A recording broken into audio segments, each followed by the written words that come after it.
Today we're going to be modifying a Nerf Jolt N-Strike.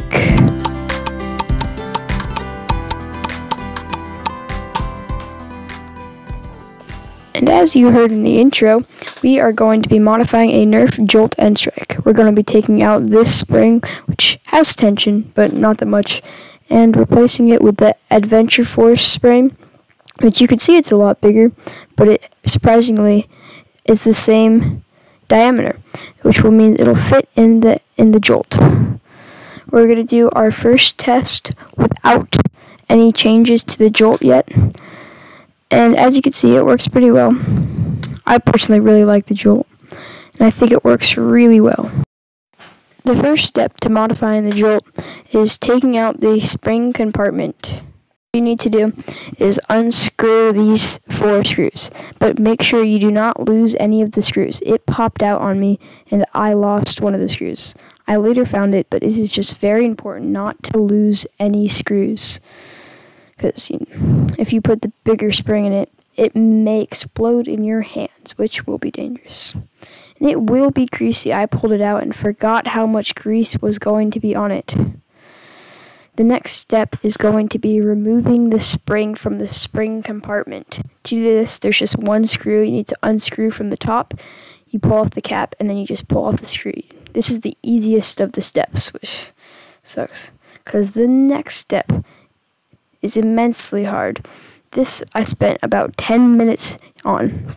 It took a very, very long time. If you have anger issues, I do not suggest doing this. And this is putting the new spring on. To do this, you need to first put the spring on the X, and then press it down and fit the cap onto the X. This took a very, very, very long time. It is very hard to pull it down and click it on at the same time. As you can see, the amount of times I tried and failed, it's very difficult. But I eventually got it, and once I got it, it was a lot of work. Trouble with that step, try using pliers to pull down the spring.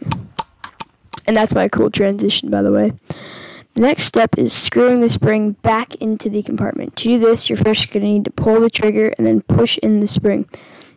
This will allow the spring to have an unloaded way to get in.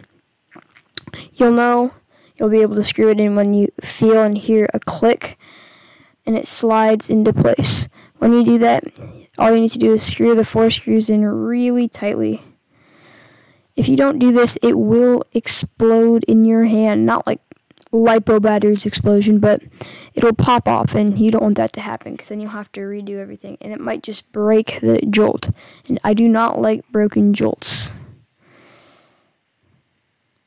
But once you're done with that, it's pretty much done. And with the test, it doesn't look like it did much, but personally, I think that it really made a difference. You can see in the video that it doesn't look like it did much, but it really did. You can see it in that one frame. But that's all for this video. And that's all.